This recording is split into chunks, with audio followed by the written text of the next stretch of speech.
Halo teman-teman semua, perkenalkan nama saya Delvian Duru dengan NIM 22041640 dari Prodi Sistem Informasi. Tujuan video saya ini untuk memenuhi tugas akhir dari mata kuliah Sistem Pendukung Keputusan yang diampu oleh Ibu Riah Ukur Ginting, SSI MCS. Pada mata kuliah Sistem Pendukung Keputusan, saya menggunakan metode Simple Additive Weighting atau SAW dengan judul Penerapan Metode Simple Additive Weighting atau SAW pada penilaian kinerja karyawan di PT Cirel Indonesia. Masuk pada pendahuluan. Pada pendahuluan ini, metode Simple Additive Weighting atau SAW digunakan untuk membantu perusahaan dalam menilai kinerja karyawan dengan menganalisis beberapa kriteria. Tujuannya yaitu untuk menilai kinerja karyawan di PT Cirel Indonesia dan membantu Departemen HR PT Cirel Indonesia dalam melakukan evaluasi kinerja karyawan secara struktur, objektif, dan akurat. Metode penilaian kinerja. Terdapat berbagai macam metode dalam menilai kinerja pegawai, salah satunya yaitu Simple Additive Weighting ataupun disebut SAW, yang merupakan sistem pendukung keputusan yang dapat digunakan untuk mengevaluasi beberapa kriteria dan menentukan peringkat alternatif berdasarkan skor tertimbangannya. Metode SAW ini banyak digunakan dalam berbagai bidang, termasuk evaluasi kinerja karyawan. Pada metode SAW ini digunakan dalam penerapan metode Simple Additive Weighting atau SAW pada penilaian kinerja karyawan di PT Cirel Indonesia untuk mengevaluasi 6 kriteria. Yang pertama yaitu kehadiran, kerjasama tim, komitmen, kepemimpinan, ketetapan target kerja, sikap ataupun etika. Tahapan menggunakan metode SAW ini untuk menentukan kinerja karyawan di PT Cirel yang pertama yaitu untuk menentukan kriteria, CI dan data alternatif AI. Kedua, memberikan bobot pada setiap kriteria, melakukan normalisasi atau matriks keputusan, dan melakukan pemeringkatan. Langkah-langkah implementasi SAW itu menentukan kriteria dan data alternatif, memberikan bobot pada setiap kriteria, penilaian karyawan, perhitungan nilai akhir, atau yang disebut dengan pemeringkatan. Pada metode SAW ini juga memiliki kelebihan dan kekurangan.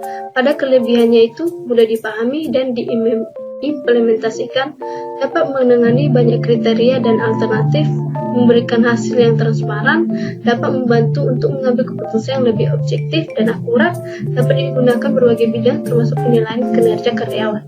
Kekurangannya itu harus menentukan bobot yang tepat untuk setiap kriteria, tidak dapat menangani kriteria yang saling berkaitan atau memiliki interdependensi, tidak dapat menangani nilai yang tidak dapat diukur ataupun subjektif, tidak dapat menangani perubahan dalam kriteria atau alternatif selama proses evaluasi sedang berlangsung, tidak dapat memberikan solusi optimal dalam situasi yang kompleks. Nah, sekarang masuk kepada studi kasus. Pada studi kasus ini, saya akan menjelaskan perhitungan dari hasil penilaian kinerja karyawan dengan metode SAW di PT Cirel. Pada studi kasus ini, saya memakai Microsoft Excel. Untuk studi kasusnya, saya memakai Microsoft Excel. Judulnya yang pertama itu penerapan metode Simple Additive Weighting atau SAW pada penilaian kinerja karyawan di PT Cirel. Kita harus mempersiapkan sebuah data untuk menilai kinerja karyawan di PT Cirel Indonesia. Dengan rumusnya XIJ per MAX.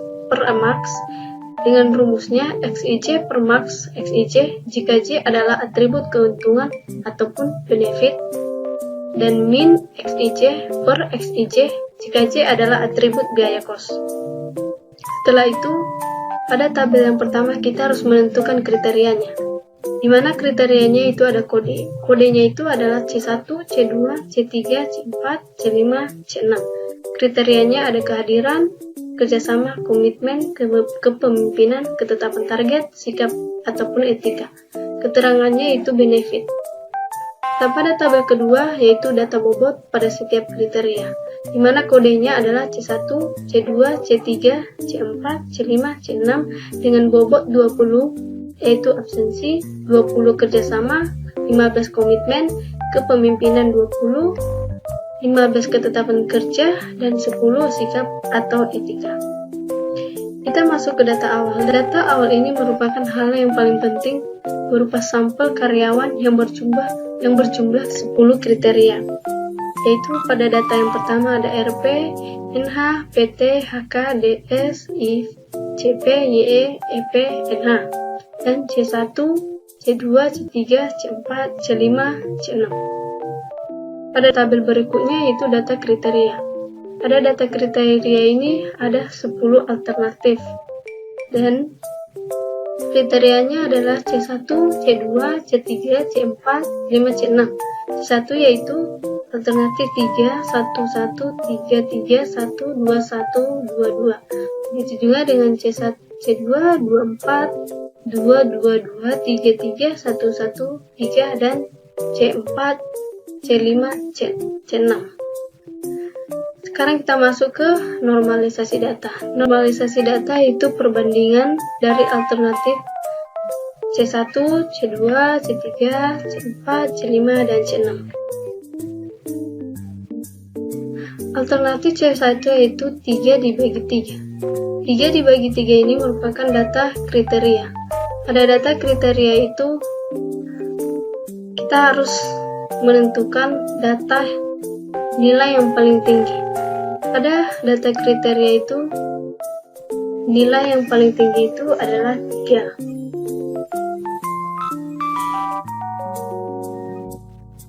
Adalah 3. Kenapa kita harus memakai nilai yang paling tinggi? Karena pada keterangan kita memakai benefit, yaitu atribut keuntungan. 3 dibagi 3 sama dengan 1. 1 dibagi 3 sama dengan 0,33. 1 dibagi 3 sama dengan 0,33. 3 dibagi 3 sama dengan 1. 3 dibagi 3 sama dengan 1. 1 dibagi 3 sama dengan 0,33. 2 dibagi 3 sama dengan 0,67. 1 dibagi 3 sama dengan 0,33. 2 bagi 3 sama dengan 0,67. 2 dibagi 3 sama dengan 0,67. Juga dengan C2 nilai terbesarnya yaitu 4. C3 juga 4. C4 nilainya juga 4. Nilai terbesar dari C5 juga 4. Begitu juga dengan C6 yaitu 4. Kenapa? Karena pada keterangannya itu kita membuat data kriteria ini itu benefit untuk menilai siapa kinerja karyawan yang paling tinggi. Setelah kita menormalisasikan data ataupun membuat perhitungan, kita melakukan pengumpulan dari hasil normalisasi data tersebut. Yang dimana datanya pada alternatif 1 itu C1 yaitu 1, C2-nya 0,5, C3-nya 1, C4-nya 0,75, C5-nya 0,25, dan C6-nya adalah 0,26. Sini dia ya teman-teman semua. Kita masuk ke pemeringkatan. Pada pemeringkatan ini kita akan mengetahui siapa karyawan yang memiliki rankingan tertinggi. Pada data awalnya itu adalah RP. Pada alternatifnya itu 1. Alternatif satunya bernilai 1. Dikali 20.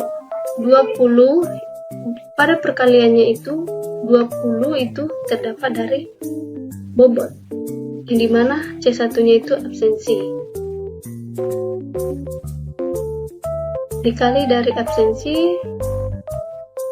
1 dikali 20 tambah 0,5 kali 20 tambah 1 kali 15 tambah 0,75 dikali 20 tambah 0,25 dikali 15 0,25 dikali 10 yang menghasilkan nilai 66,25. Data awal NH itu yaitu alternatif kedua, di mana alternatif kedua ini adalah 0,33. Untuk perhitungannya kita harus menghitungnya dari sebelah kiri ya teman-teman. 0,33 itu dikali 20 tambah 1 kali 20 tambah 0,75 dikali 15 tambah 1 kali 20 tambah 0,5 kali 15 tambah 0,5 kali 10 yaitu 70,35. Begitu juga untuk hasil dari PT, HK, DS, IF, CP, YE, DP, NA. Nah, setelah itu pengurutan nilai tertinggi dari peringkat 1 dengan 10. Peringkat pertama itu adalah alternatif 4, yaitu pada data awalnya HK dengan nilai 78,5. Pada alternatif 7 itu merupakan nilai peringkat kedua dengan hasil 74,65. Pada data awalnya itu hasilnya adalah pada data awalnya itu NH alternatif 10 73,4 dengan peringkat ketiga dengan data awal NH. Alternatif 2-nya 70,35, peringkat keempat dari data awal PT. Begitu juga dengan seterusnya dari nilai terbesar hingga nilai terkecil yaitu A8. Nah, pada studi itu saya telah menjelaskan hasil penilaian kinerja karyawan dengan metode SAW di PT Cira. Pada kesimpulannya itu, hasil dari penelitian ini adalah bahwa metode SAW telah berhasil melakukan pemeringkatan data penilaian kinerja karyawan, di mana didapat nilai tertinggi pada perhitungan nilai adalah 78,75 dan nilai terendahnya adalah 52,85. Dengan nilai tersebut, kita dapat menjadikannya sebagai penentuan dalam mengambil keputusan untuk karyawan terbaik dan karyawan yang mendapatkan perbaikan kinerja. Sekian dari video saya. Terima kasih telah melihat video saya. Semoga bermanfaat.